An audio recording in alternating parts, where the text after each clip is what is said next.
ఇక్కడికి ఈ ప్లేస్కి నేను అన్ను ఇదే రూమ్లో మీరు ఫొటోస్ చూస్తారు. ఇప్పుడు నా పక్క నుండి పిల్లల్ని ఎత్తుక్కొని ఉంటాయి.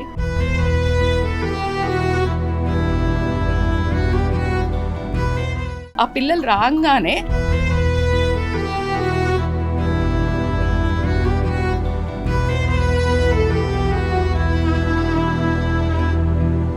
మైనంపల్లి రజిత గారు, ఆవిడ చాలా మందికి ఫెమిలియర్. ఆవిడ చెప్పిన మాటలు, ఆవిడని చూసి చాలా మంది ఇన్స్పైర్ అవుతూ ఉంటారు. ఆవిడ ఒక లైఫ్ కోచ్, మనందరికీ తెలిసిందే.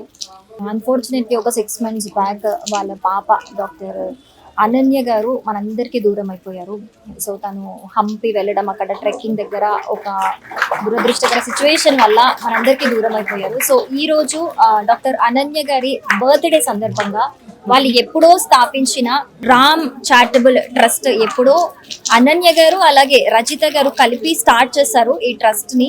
సో ఈ రోజు ఎస్పెషల్ గా తను దూరమైన సిచ్యువేషన్ లో ఈ రోజు ఆవిడ బర్త్డే కాబట్టి ఈ ట్రస్ట్ ని తన జ్ఞాపకార్థం ఇంకా ముందుకు తీసుకెళ్దాము అని చెప్పేసి ఇక్కడ మనము ఇప్పుడు అల్వాల్లోని ఒక స్లమ్ ఏరియాలో ఉన్నాము. అంటే చిన్న చిన్న పిల్లలు ఇక్కడ చాలా మంది ఉంటారు. సో వీళ్ళందరికీ ఫీడ్ చేయాలి. ఎప్పటి నుంచో వీళ్ళతో ఒక రిలేషన్, ఒక బాండ్ ఉంది వాళ్ళకి.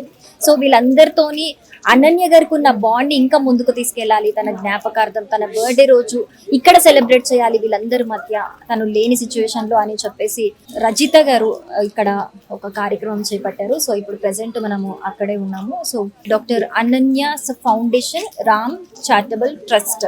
సో ఒకసారి లోపలికి వెళ్ళి రజిత గారితో మాట్లాడారు.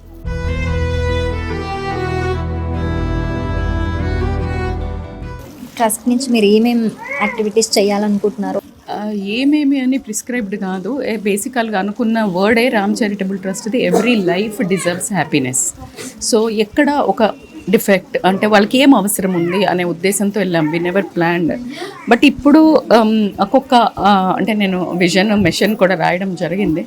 సో ఆల్ ఏజెస్లో వెనెవర్ ఇప్పుడు పిల్లలు చదువుకోవాలా అనుకుంటే వాళ్ళది పేరెంట్స్ పూర్తిగా సహకారం లేదు వాళ్ళు బయటికి రావడానికి అన్నప్పుడు వాళ్ళను ఒకరి అంటే లైక్ నేను ఆర్ఫనేజెస్ కంటే వాట్ ఐ ఫెల్ట్ స్లమ్స్లో ఉంటే వాళ్ళకి అందరూ ఆర్ఫనేజెస్కి అందరం కంఫర్ట్ ఉంటుంది కదా అని వెళ్ళి చేస్తాము.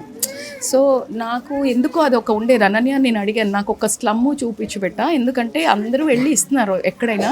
I wanted to work for a slum where నేను వెళ్ళి అక్కడ వెళ్ళి వాళ్ళతో కొంచెం ఆడుకున్నట్టు, వాళ్ళతో స్పెండ్ చేసినట్టు, రియల్ ఆర్ఫన్స్ అని అడిగితే మాదాపూర్లో చెప్పింది. I stay in Kompally. అంత దూరం డ్రైవింగ్ ఇక్కడ నుంచి దగ్గర అవుతాయి, ఎందుకు మళ్ళీ దూరం అంటే నడవలేరా అట్లా కాదు. నా క్వాలిటీ తగ్గుతుంది, నా క్వాంటిటీ తగ్గుతుంది పోవడము. దగ్గర అయితే ఎక్కువసేపు స్పెండ్ చేయొచ్చు వాళ్ళని అని అడిగితే, అందుకే ఆ లెటర్లో మీరు గమనిస్తే I love as inside out అని రాసింది. She has a clarity.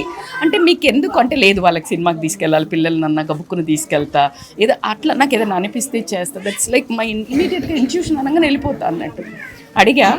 So that's what I was searching for. So ఇక్కడికి ఈ ప్లేస్కి నేను అన్ను ఇదే రూమ్లో మీరు ఫొటోస్ చూస్తారు. ఇప్పుడు నా పక్క నుండి పిల్లల్ని ఎత్తుక్కొని ఉంటాయి. విటిడ్ కపుల్ ఆఫ్ ఇదే పిల్లలతో. ఆ పిల్లలు రాగానే వాడు ఏడి అది అందరూ ఏరి నాకు పాత బ్యాచ్ అంత ఏరి all these are like my old buddies అనుకోవచ్చు. సో వీడు మేము ఎత్తుకున్న పిక్చర్స్ కూడా ఉంటాయి. వీడు ఇంత పెరిగిపోయాడు ఇప్పుడు. అట్లాంటి బాండింగ్ రాగానే అడుగుతుంటే నా దగ్గర. So like just I want to observe academics ఎట్లా ఉన్నాయి, వాళ్ళు పైకి వెళ్ళాలి అనుకుంటే ఎట్లా అంటే మా ఫ్యామిలీలో ఇట్ ఈస్ దేర్. ఇప్పుడు ఇట్స్ దేర్ ఇన్బిల్ట్ అంటే హెల్ప్ చేయటము, లైక్ అదర్ కజిన్స్ పిల్లలు వీళ్ళంతా. So I wanted to like ఒక్కదాన్ని చేసే మెషిన్ అయితే కాదు, 10 చేతులు కలిపి చేసే machine. So see, you can see them like standing like pillars beside me, my family and all this. And especially, Suman TV also there for me all the time. Thank you.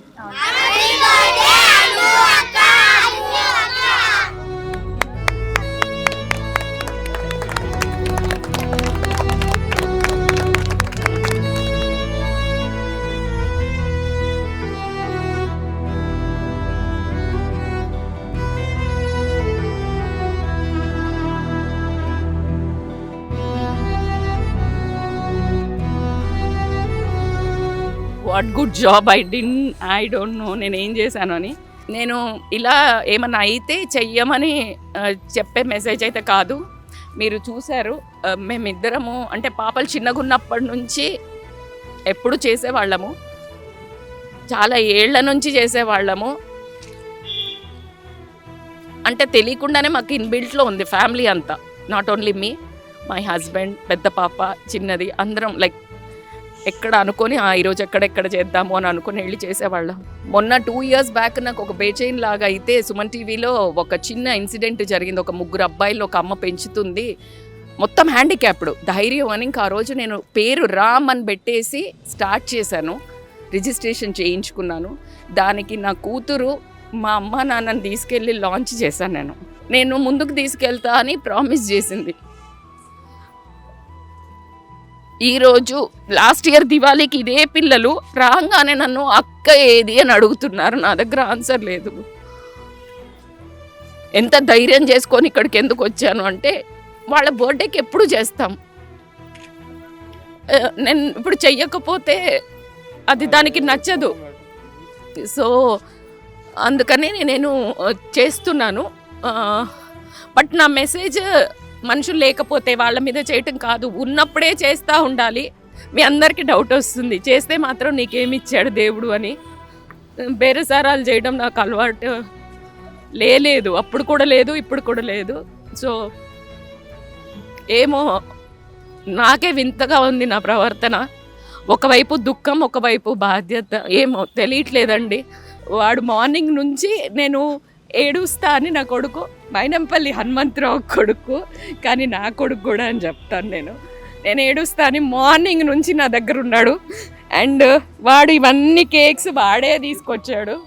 నా ప్రతి birthday కూడా వాడు అన్ని alphabetical 26 kgs 27 kgs, ఎన్ని కోట్లు పెట్టాలి కొనలేని ప్రేమ నాకు. ఏదో వీడు అండ్ అర్జున్ ఎవ్రీ సెకండ్ ఈ will look after me. I don't know నాకు ఏం జరుగుతుంది. ఈ పిల్లలు రాగానే కూడా నన్ను హగ్ చేసుకున్నారు. దీనికోసం బతకాలి అనే ఉద్దేశం, మేబీ నేను రీజన్ ఎత్తుక్కుంటున్నా అనుకుంటా ప్రతిసారి. Thank you. మీ అందరి సపోర్టు రామ్ చారిటబుల్ ట్రస్ట్కి పైన డాక్టర్ అనన్య ఫౌండేషన్ అని పెట్టి 2 souls 1 mission to run Ram charitable trust. Every life deserves happiness. 2 years back Ram charitable trust launch చేసినప్పుడు ఇట్లాగే వర్షం పడింది. ఈరోజు డాక్టర్ అనన్య ఫౌండేషన్ స్టార్ట్ చేస్తున్నప్పుడు మళ్ళా పడుతుంది. మరి ఆ రోజు నేను అనుకున్నాను దేవుడు బ్లెస్ చేశాడు అనుకున్నాను. మరి ఇది ఏం అర్థమో నాకు అర్థం కావట్లేదు. ఇది ఒక పర్పస్కి ఉంది, నీకు పర్పస్ ఉంది అంటున్నారు. మీ పర్పస్ కోసం మీ అందరి సహకారం లేకుండా నేను ముందుకు వెళ్ళలేను. సో కాబట్టి మీ చేయూత నాకు ఖచ్చితంగా అవసరము. ఇది ఖచ్చితంగా ఎందుకు ఈ వీడియో షో ఆఫ్ అస్సలు కాదు, ఒకటే ఒక రీజన్. నాకు 100 మెసేజ్లు వస్తున్నాయి, మా పిల్లలు పోయారు, మా భర్త పోయాడు, మేము బతుకుతున్నాము, మేము ఎలా అని అడుగుతున్నారు. ఇదిగో ఇలా మొండిగా బతికి పర్పస్ ఎత్తుక్కోండి, దానంతట దానికే బలం వస్తుంది. అలా ఊరికే ఏడుస్తూ 4 గోడల మధ్య బతికితే పిచ్చోళ్ళు అయిపోయి చచ్చిపోతాము, ఎవ్వరికీ ఫరక్ పడదు. కానీ నువ్వంటూ ఈ భూమి మీదకి ఒక పర్పస్ కోసం వచ్చావు. చిన్నదైనా పెద్దదైనా పర్వాలేదు, ఇంత పెద్దవి చేయమని నేను ఎవ్వరికి చెప్పను. మీకోసం మీరు బతకండి, నలుగురు కోసం మీరు బతకండి. Thank you.